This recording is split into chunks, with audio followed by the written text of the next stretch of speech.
ओम श्री गंगाईनाथाय नमः। जय श्री गुरुदेव, जय श्री दादा गुरुदेव।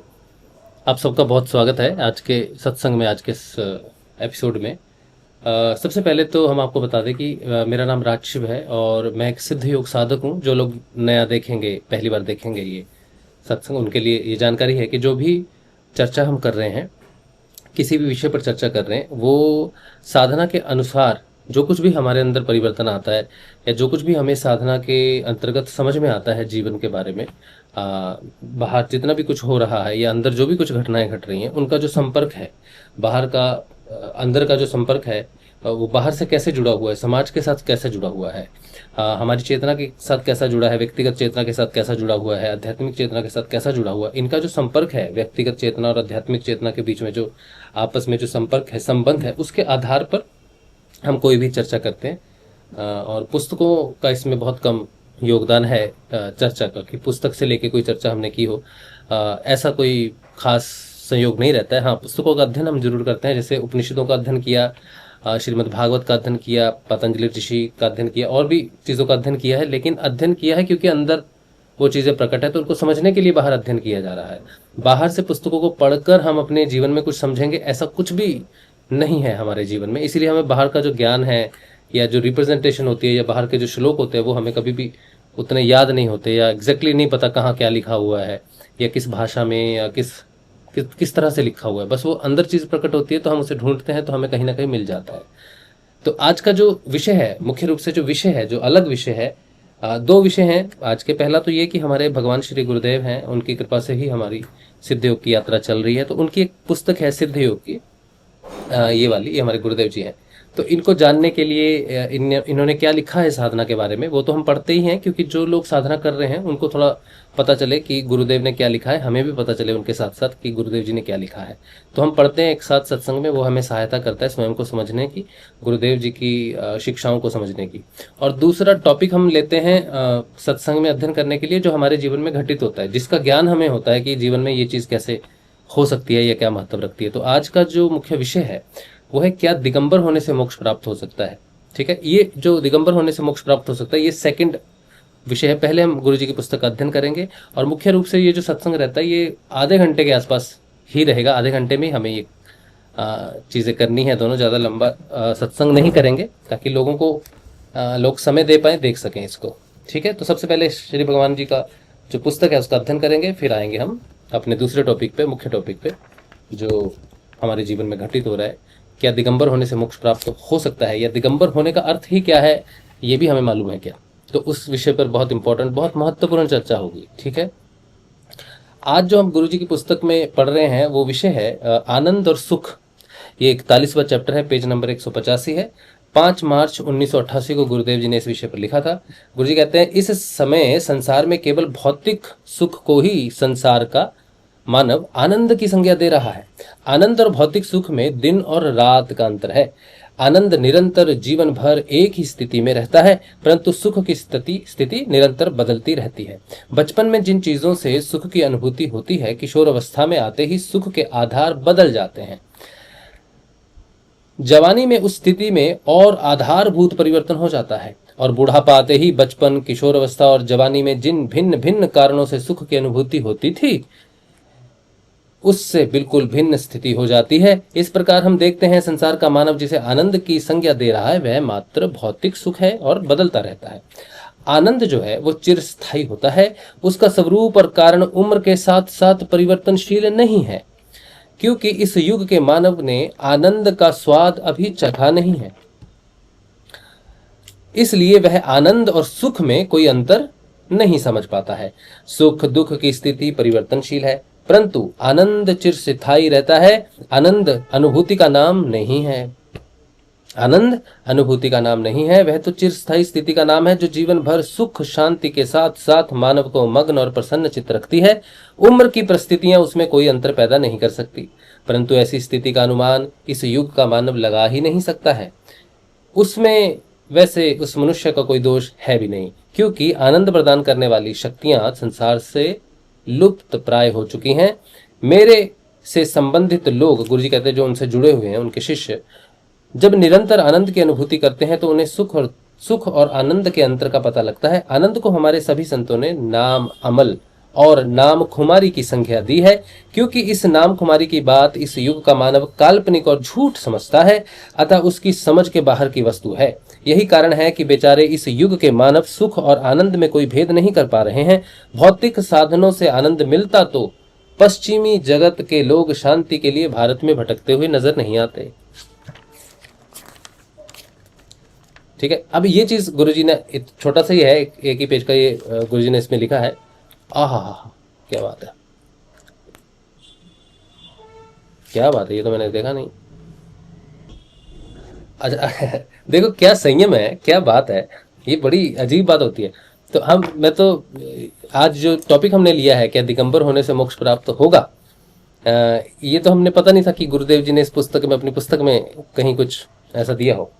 लेकिन गुरुजी जब भी बात करते थे जैन और बौद्ध धर्म की एक साथ बात करते थे, तो अब यही पढ़ना था, वो अलग मेरा विषय था, अलग उस पर मेरी चर्चा अलग थी। लेकिन गुरुजी की पुस्तक में जो अगला अध्याय है वो है 42वां अध्याय, और वो जैन धर्म में तप का महत्व। ये बड़ी अचंभित करने वाली बात है। मैंने सोचा भी नहीं था कि आज जो टॉपिक मैं ऊपर लूंगा, दिगंबर होने से मोक्ष, ये जैन धर्म का ही है। दिगंबर प्रथम तीर्थंकर ऋषभ देव जी हैं, और 24वें तीर्थंकर जो है वो महावीर हुए, और जैन धर्म की जैसे स्थापना हुई। तो मुझे कमाल है, मतलब अद्भुत। अच्छा, मैंने क्यों लिया था ये टॉपिक मैं बता देता हूँ। कुछ लोग समझ रहे होंगे कि पता नहीं झूठी बोल रहा है मैंने ये टॉपिक क्यों लिया था, आज सुबह जो घटना घटी उसके अनुसार मैंने ये टॉपिक लिया था। वो गुरुजी की पुस्तक में है, पढ़ना है, अच्छा पढ़ना है। गुरुजी ने जैन धर्म के बारे में क्या लिखा है, और मैं जैन धर्म के बारे में जो बोलने जा रहा हूँ वो अलग चीज़ होगी। ठीक है, तो मैं जिस आधार पर बात करने वाला था आज, वो ये था कि हमारे घर में जो है एक नन्हा सा बालक रहता है। उस बालक का नाम है, आप लड्डू गोपाल के नाम से उसे जानते। तो वो कभी कभी जो है हमें शिक्षा देता है, अपने व्यवहार से देता है, और उसका व्यवहार जो है वो बहुत ही सूक्ष्म है, बहुत ही आंतरिक रूप से समझने वाला व्यापार है लड्डू गोपाल का। क्योंकि बाहर से तो वो एक खाली मूर्ति नज़र आता है आपको, लेकिन नहीं, वो ऐसा नहीं है, वो बिल्कुल व्यवहार करता है। और आज सुबह का जो व्यवहार था उसका, जब वो सुबह उठा, जब हमने उसे उठाया, तो उसने कपड़े पहनने से मन में ऐसा भाव प्रकट होता है आपको लड्डू गोपाल के लिए कि आप उसे ये खिलाएं, आप उसको ऐसा करें वैसा करें, वो आपके मन में भाव उस तरह से प्रकट करते हैं। तो हमारे मन में भाव प्रकट हुआ कि आज हम कपड़े नहीं पहनेंगे। तो आपने कहा हाँ गर्मी तो बहुत ज़्यादा है, गर्मी है तो आप कपड़े मत पहनो, आप आज ऐसे ही रहो, दिगंबर बन के रहो। तो हमने उनको नहलाया, नहलाने के बाद उनको उनके झूले पर बिठा दिया, और जो कान में कुंडल पहनते हैं या जो भी वो पहनते हैं वो पहना दी, कपड़े नहीं पहना है उनको। तो हमने उनसे पूछा भाई गर्मी तो ठीक है, लेकिन आज ऐसे बैठोगे तो भाई शेम शेम नहीं हो जाएगी आपकी तो ऐसे क्या चक्कर क्या है। जब हम उनसे ये भाव से बात कर रहे थे, तब हमें जो प्राप्त हुआ, जब हमारी आंतरिक कन्वर्सेशन जो चल रही है उनके साथ, उस समय उन्होंने जो कहा कि मैं दिगंबर क्यों हूँ। तो मैंने कहा क्यों हो भाई, दिगंबर क्यों बन के बैठे हो आज। तो बोले दिगंबर शब्द के बारे में तुम जानो, दिगंबर शब्द क्या चीज़ है। तो मैंने दिगंबर शब्द का अर्थ जानने की जब कोशिश की, तो मैंने देखा कि दिगंबर का मतलब होता है, दिग मतलब दिशाएं, और अंबर का मतलब होता है आकाश। तो जो आकाश को ही अपना वस्त्र बनाए वो दिगंबर होता है। पहली बात तो उन्होंने ये कही। तो मैंने, मतलब जब मैंने सर्च की चीज़ को तो मुझे ये चीज़ समझ में आती है। तो मैंने कहा फिर ज़रूरत क्या है दिगंबर होने की, मतलब ये क्या मतलब हुआ। तो उन्होंने कहा कि देखो जो भाव मेरे अंदर प्रकट हुए जानने के लिए, तो वो ये था कि जैन धर्म में देखो, जैन धर्म के बारे में जानो। तो जैन धर्म के बारे में मैंने इंटरनेट खोला और जैन धर्म को मैंने जानने की कोशिश की। तो जैन धर्म के मुख्य दो स्वरूप मेरे सामने आए। पहला आया कि उनमें दो प्रकार के दो भाग हैं जैन धर्म के। पहला है दिगंबर, दूसरा है श्वेतांबर। तो मैंने कहा दो है भाई, इसमें तो श्वेतांबर है और दिगंबर है। तो पढ़ा कि दिगंबर जो होते हैं वो कपड़े नहीं पहनते, कपड़ों का त्याग, वस्त्रों का त्याग कर देते हैं, क्योंकि वो ये मानते हैं कि वस्त्र जो है मोक्ष प्राप्ति में बाधा है। तो और दूसरे होते हैं श्वेतांबर, वो श्वेत वस्त्र पहनते हैं, उससे हमारा कोई उसके बारे में चर्चा नहीं, बोला उसको छोड़ दीजिए, श्वेतांबर वालों को छोड़ दीजिए, ये दिगंबर वालों को पकड़िए। तो हमने दिगंबर पे देखा कि दिगंबर वाले सोच रहे हैं कि मोक्ष प्राप्ति जो है, कपड़े जो है मोक्ष प्राप्ति में बाधा है। तो हमने कहा ये कैसी बात हुई, तो कपड़ों से मोक्ष और कपड़ों का क्या ही संबंध है। तो फिर उन्होंने कहा अब हमारी लीला के बारे में जानो। हमने कहा कौन सी लीला की है आपने? तो उन्होंने लीला की थी वस्त्र हरण की गोपियों के साथ, और उसका बड़ा सुंदर प्रसंग आया था। श्रीमद् भागवत में बहुत सुंदर प्रसंग आता है उसका। तब हमको वो श्रीमद् भागवत के प्रसंग की कुछ लाइनें जो है वो याद आई कि गोपियों ने अपना सब कुछ भगवान श्री हरि जो लड्डू गोपाल जो हैं, कृष्ण जो हैं, उनको सब कुछ अपना अर्पण कर दिया था। लेकिन भगवान को फिर भी लगता था कि नहीं, तुमने सब कुछ अर्पण नहीं किया है, तुम्हारी लाज जो है वो हमारे संगम में बाधा बन रही है। तो अब जब भगवान कृष्ण जी बांसी बजाते हैं तो सारी गोपियां जो है अपने पति को छोड़कर, कुछ तो ब्याहता हैं, अपने बच्चों को छोड़कर दूध पिलाती हैं, बच्चों को दूध पिलाते समय छोड़कर आ जाती हैं, पति को छोड़कर आ जाती हैं, खाना बनाते हुए छोड़कर आ जाती हैं, आटे में हाथ सना हुआ है उनका, आटा गूंद रही हैं, चली जा रही, सारे काम काज छोड़कर चली जाती थी। ऐसा होता था। तो एक बार जब वो नहाने गई, भगवान ने नहाने जब वो पानी में गई, अब पानी ही उनका उस समय वस्त्र था। तो श्री कृष्ण लीला करते हैं कि उनके वस्त्रों का हरण कर लेते हैं, और श्री कृष्ण उन्हें कहते हैं कि हम आपको वस्त्र नहीं देंगे, आप वस्त्रों के बिना ही बाहर निकलो। तो वो कहती है कि तुम कैसे निर्लज्ज हो, स्त्रियों को बिना वस्त्र के तुम देखोगे, तुम्हें शर्म नहीं आती?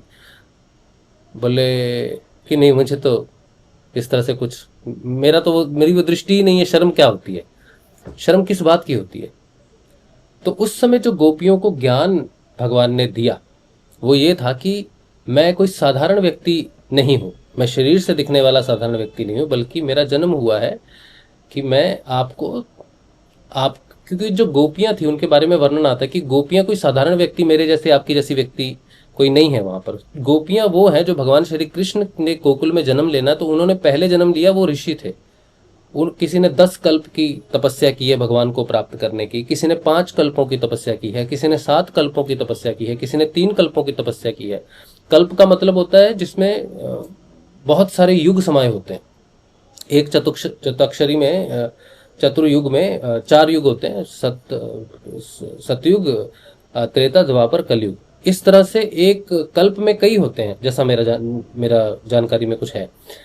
तो वो कई कल्पों से भगवान को प्राप्त करने की तपस्या कर रहे हैं, तप कर रहे हैं। और जो इतना तप करते हैं, जो ऋषि मुनि इतना तप करते हैं, उनका जब तप फलित होता है तब ये घटना घटती है। जब तप घटित होता है ऋषियों का, तपस्वियों का, नाम जपने वालों का, जब उनके जीवन में तप की घटना घट जाती है, यह तप सफल हो जाता है उनका, तब जाके उनके भगवान जो है, उनका अंतिम जो वस्त्र, जो अंतिम जो रहता है, भगवान और उसके बीच में सब कुछ चला जाता है, सिर्फ एक ही चीज रह जाती है, वो रह जाते हैं वस्त्र। तब वस्त्र हरण होता है। तप के सफल होने का प्रमाण है वस्त्र हरण। और जब वस्त्र हरण हो जाते हैं तब भगवान के साथ योग संभव हो पाता है, तब भगवान से योग की जो सारी कंडीशन से पूरी हो जाती है। तो ये घटना हमें आज सुबह लड्डू गोपाल के माध्यम से, उनकी लीला कह दो, लोग तो कहते हैं वो चमत्कार करते हैं, हम तो नहीं मानते कि वो चमत्कार करते हैं, हम तो कहते हैं कि वो आंतरिक रूप से है, बाहर उनकी मूर्ति कोई चमत्कार नहीं करती। कोई कहता है दूध पीती है मूर्ति, कोई कहता है ये खाते हैं, वो खाते हैं, कुछ भी नहीं करते, बाहर से तो वो वैसे ही हैं जैसे हैं। उनकी लीला है उनके व्यवहार में।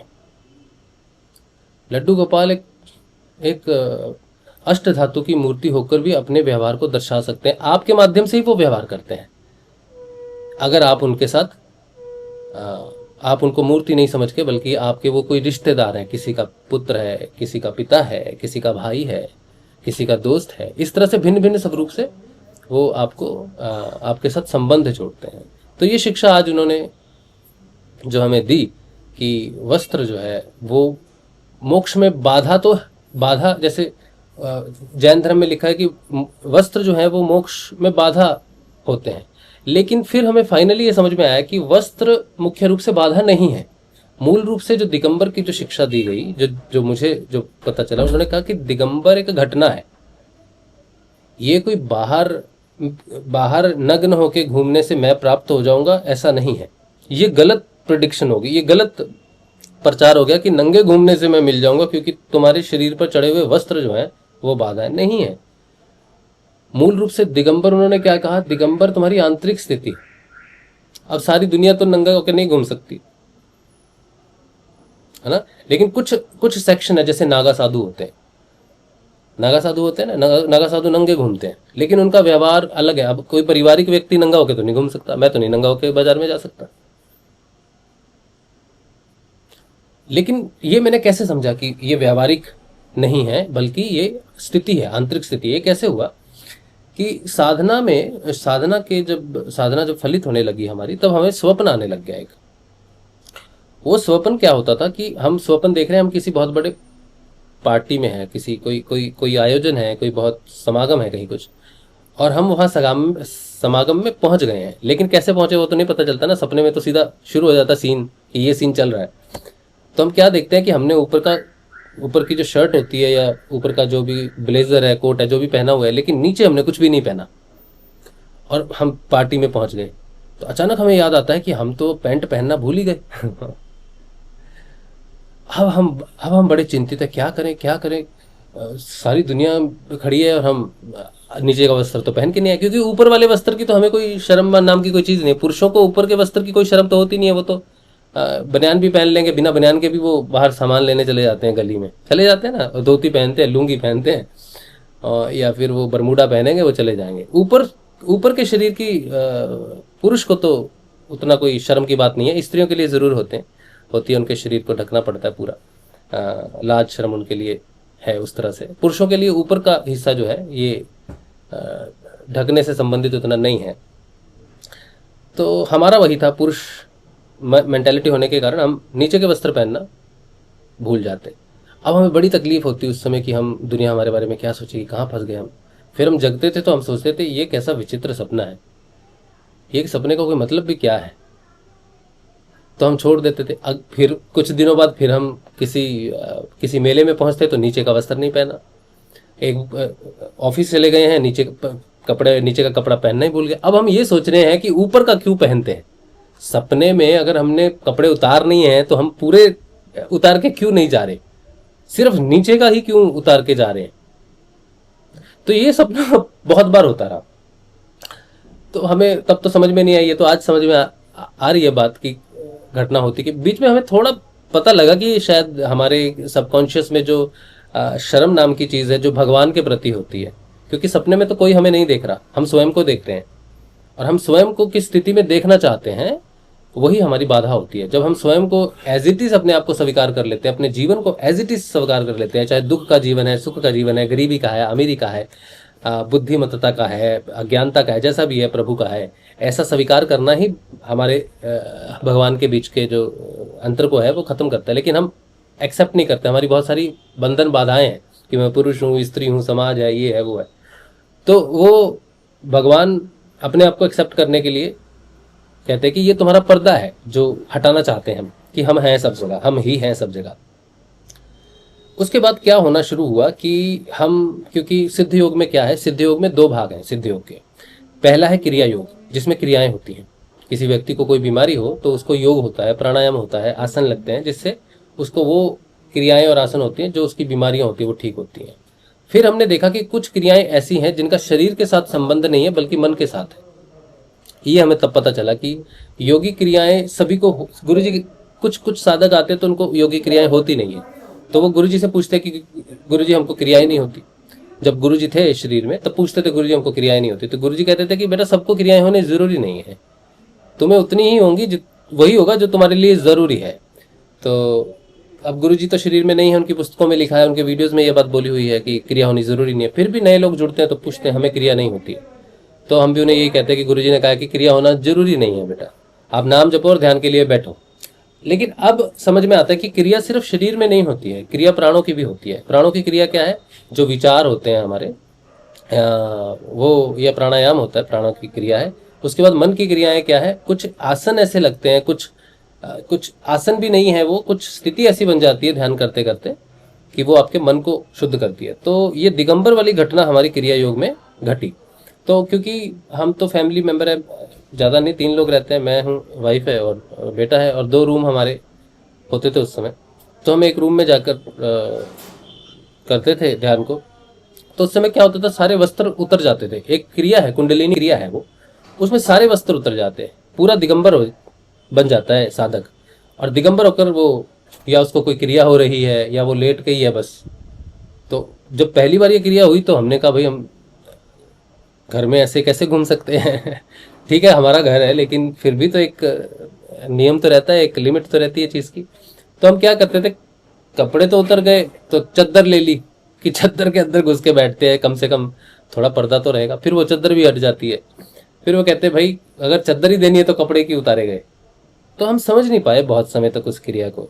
तो हमने सोचा कि हमारे अंदर जो है जो जैन धर्म के जो ऋषभदेव हुए, तीर्थंकर हुए 24, शायद उनकी कोई चीज़ आने, उनकी साधना का कोई हिस्सा होगा, तो वो हो रहा है। तो उतना विशेष ध्यान हमने नहीं दिया, और थोड़ा बहुत समझा भी हमने कि भगवान जो है वो शर्म का पर्दा हटाना चाहते हैं। लेकिन आज जो दिगंबर के विषय में हम बात कर रहे हैं, ये बहुत डीप कॉन्सेप्ट में आज हमने समझा है कि दिगंबर एक स्थिति है, उसका बाहर से वस्त्रों के हरण से लेना देना नहीं है, लेकिन वस्त्र हरण करना इसलिए पड़ता है क्योंकि हम उस चीज को आंतरिक रूप से कभी समझ नहीं पाते।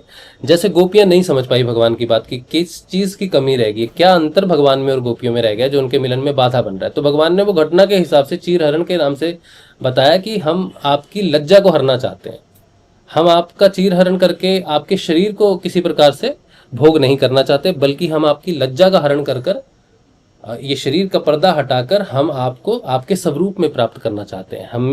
हमसे कोई लुकाव छिपाव नहीं है, क्योंकि व्यक्ति किसी पर क्रोध करता है, किसी से ईर्ष्या करता है, या किसी के प्रति कोई भी भाव रखता है, तो उसके अंदर है। अब बाजार में जा रहा है व्यक्ति, कोई खूबसूरत स्त्री, पुरुष के हिसाब से बता रहा हूँ, कोई खूबसूरत स्त्री आती है, वो देखता है, कल्पना करता है, उसके शरीर को देख के कल्पना करता है, तो वो कहाँ हो रही है, वो शरीर, वो अंदर हो रही है। अब वो ये सोच रहा है कि उसको देखने वाली वो स्त्री भी नहीं है, दूसरा व्यक्ति भी उसके बारे में सोच नहीं रहा है कि वो किसी स्त्री के बारे में क्या सोच रहा। इसी तरह से स्त्रियों के साथ होता होगा, स्त्रियां मन में सोचती हैं कि उसके पास गाड़ी है, लग्जरी है, ये है, वो है, मेरे पास क्यों नहीं है, इसके पास क्यों है। अब उसके मन की बात तो दूसरा व्यक्ति नहीं जान रहा, वही जान रही है। लेकिन दिगंबर एक ऐसी अवस्था है जो भगवान के तुम्हारे अंदर होने के भाव को प्रकट करती है, कि तुम बाहर से नग्न होने की तुम्हें जरूरत नहीं है, मैं तुम्हारे अंदर बैठा हूं,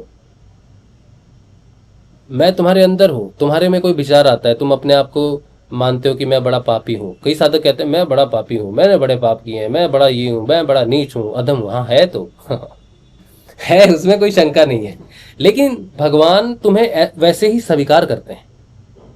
भगवान तुम्हारे अंदर प्रकट हो जाते हैं, तो तुम्हारे अंदर जो विचार आते हैं, कोई किसी के प्रति दुष्विचार आते हैं, अपने प्रति दुष्विचार आते हैं, सब आते हैं, तो भगवान कहते हैं जब तक सारे पर्दे बाहर के नहीं हट जाते, जब तक तुम मुझे स्वीकार नहीं करते कि मैं तुम्हें देख रहा हूं, तुम पूरे नंगे हो मेरे सामने, नग्न हो पूरे, ना तुम्हारे ऊपर कोई कपड़ों का आवरण है, ना तुम्हारे कोई मन का आवरण है, मैं तुम्हें देख सकता हूं तुम्हारे अंतकरण तक।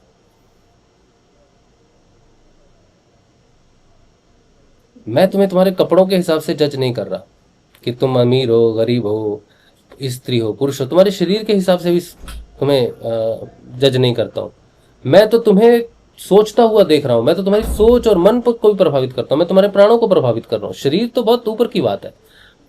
तो भगवान के सामने नग्न होने का मतलब है कि हम पूरे विचारों से, पूरे कर्मों से उसके सामने प्रकट है, जैसे हैं वैसे हैं, चाहे हम पापी हैं, चाहे हम अछूत हैं, चाहे हम छूत हैं, कुछ भी हैं, कोई पर्दा नहीं है। तो दिगंबर एक आंतरिक अवस्था है। वस्त्र का उतरना तो मनुष्य बहुत करीब से समझता है कि हाय ये क्या हो गया, हमें, हमारा तो सारा लुट गया सब कुछ। तो ये लुट जाने वाली जो स्थिति है ये आंतरिक है। बाहर से कपड़े उतार के नंगे घूमो, आप घूमते ही हैं, कितने ही नागा साधु हैं। अब गए कोई लिख दे नागा साधु, गारंटी कर दे कि नागा साधु होने से मोक्ष मिल जाएगा, तो कोई और रास्ता तो बचा ही नहीं तपस्या का। फिर तो हम भी जाएंगे, हम कहेंगे भाई नागा साधुओं का कंफर्म है कि इनको तो मोक्ष मिलेगा ही। हम प्रथम बार नागा साधुओं से मिले, एक मेला था, गंगा सागर का मेला था, वहाँ हम मिले उनसे। तो हमने देखा कि भाई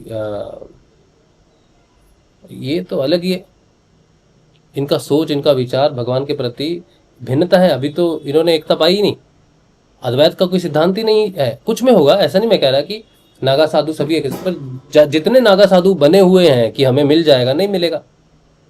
नागा साधु बनने से नहीं मिलेगा। और आप जैन धर्म में हो, नग्न घूम रहे हो, बिना वस्त्रों के हो, कई मुनि है, जैन मुनि है, वो वस्त्र नहीं पहनते। आपको भी बिना वस्त्र पहने भगवान नहीं मिलेगा। आपने वस्त्र पहने हैं, गहने पहने हैं, समाज सब कुछ है, अंदर से आप भगवान के सामने प्रस्तुत हो। आप मंदिर में खड़े हो, बाजार में खड़े हो, घर में खड़े हो, ऑफिस में हो, कहीं घूम रहे हो, बस में हो, ट्रेन में हो, जहाज में हो, कहीं भी हो, आप नग्न हो। आप हर सोच भगवान के सामने प्रस्तुत हो रही है, हर समय भगवान तुमको देख रहे हैं। कोई पर्दा नहीं रोक सकता, आपके कर्मों को नहीं छिपा सकता आपसे। कुछ भी है, आप किस अवस्था में हो, आप नहा रहे हो, स्त्री हो पुरुष हो जो भी नहा रहे हो, नग्न अवस्था में नहा रहे हो। आपकी शादी हुई है, आपकी पत्नी है, आपका पति है, उसके साथ आप व्यवहार में हो, संभोग की स्थिति में हो, वो देख रहा है, वो वहां भी प्रकट हो जाएगा।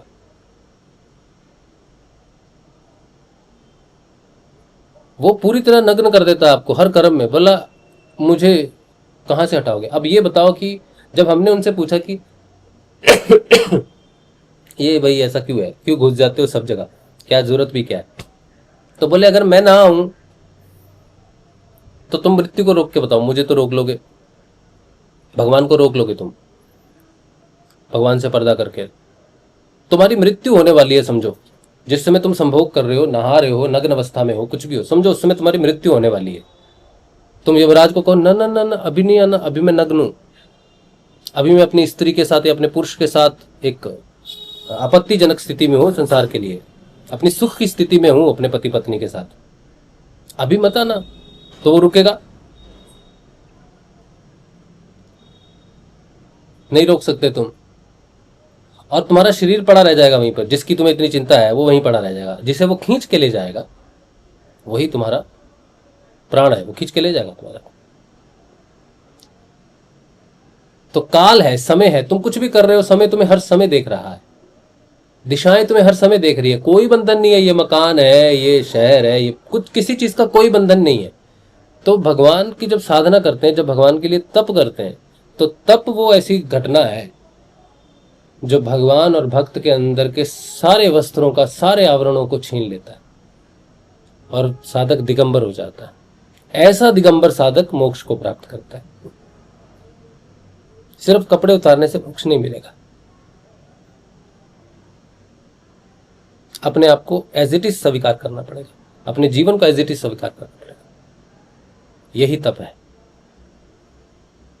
तो ये शिक्षा हमें लड्डू गोपाल जी ने व्यवहारिक रूप से दी, जो सुबह हमको, जो हम आपसे बात करना चाहते थे। अब गुरुदेव ने, अब जो हम पढ़ रहे हैं, मैंने ये बहुत बार कहा है लोगों से, जो लोग सत्संग सुनते हैं, हम उन्हें कहते हैं कि सत्संग हमारी इच्छा से नहीं चलता। हमने तो सत्संग से कितनी बार रिटायरमेंट दे दिया कि हमको नहीं करना आपका सत्संग,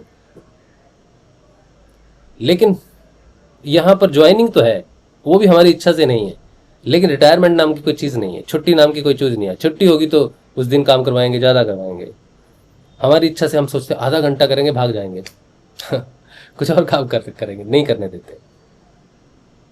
अब देखिए 41वां, अभी मैं एक ही चैप्टर पढ़ता हूँ एक दिन में, और आज का जो ये विषय जो मुझे आज सुबह समझाया गया, लड्डू गोपाल जी की महिमा है, कृपा है, गुरुदेव जी की कृपा है। लड्डू गोपाल और गुरुदेव में हम अंतर नहीं मानते। तो जो शिक्षा दी वही उनका चैप्टर भी है। अच्छा, जैन धर्म में तप का महत्व पढ़ लेते। गुरुजी ने जैन धर्म में, देखो तप की बात लिखी हुई है, और हमने जो आज सारी बात की है, दिगंबर जो है, दिगंबर होना ही तप है, लेकिन वस्त्र से नहीं, स्थिति से। ये 5 अक्टूबर 1997 की बात है, बीकानेर में गुरुदेव लिखते हैं। क्या लिखते हैं सुनिए, कहते हैं जैनी इच्छाओं का विरोध बाहिर्मुखी कर्म कांड से करना चाहते। क्या बात, गुरुजी ने पहली बात में ही वो बात लिख दी जो हमने अभी इतने लंबी डिस्कस की है, कि एक आंतरिक स्थिति है, बाहर से नग्न होने से नहीं मिलेगा आपको। तो गुरुदेव क्या कहते हैं, जैनी इच्छाओं का निरोध बाहरमुखी कर्म कांड से करते हैं। बाहर से दिखा रहे हैं कि हम इच्छाओं से मुक्त हो गए हैं, वो कर्मकांड के माध्यम से कर रहे हैं, लेकिन वो तो कर्मकांड नहीं है, बाहर से तो नग्न होने से नहीं होगा। फिर बहुत सुंदर गुरुजी, क्या ही बात है। जैनी इच्छाओं का निरोध बाहिर्मुखी कर्मकांड से करना चाहते हैं, जो कि असंभव कार्य है।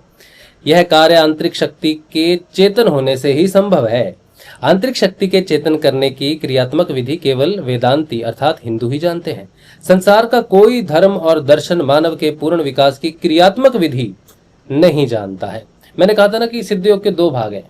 एक भाग है योग का, उसे क्रियात्मक योग बोलते हैं। एक है गुणात्मक योग। गुणात्मक योग में ध्यान लगता है, उसमें त्रिगुणात्मक वृत्तियों में परिवर्तन होता है। तमोगुण रजोगुण, रजोगुण से सतोगुण, सतोगुण से त्रिगुणातीत। वो गुणात्मक परिवर्तन है। एक क्रियात्मक परिवर्तन है जिसमें क्रियाएं होती हैं, जिसमें पूर्व जन्म के कर्म, प्रारब्ध, जप, तप, योग और औषधि शामिल है। ठीक है। अच्छा, उसके बाद गुरुजी कहते हैं भाई ये तो क्रियात्मक विधि सिर्फ हिंदू मानव जानता है। अंदर की शक्ति जब जागती है तब जो बदलाव होते हैं क्रियात्मक रूप से, क्रिया करने के ढंग में, सोचने का ढंग बदल जाता है, काम करने का ढंग बदल जाता है, देखने का ढंग बदलता है, सुनने का ढंग बदल जाता है। सुनने का ढंग कैसे बदलेगा? वो सुनो जो किसी की हानि न करता हो, हाँ, वो देखो जो किसी की हानि न करता हो। तो इस तरह से परिवर्तन आता है। जैन धर्म के तीर्थंकर श्री महावीर के अनुसार अहिंसा, संयम और तप यह धर्म की त्रिवेणी है।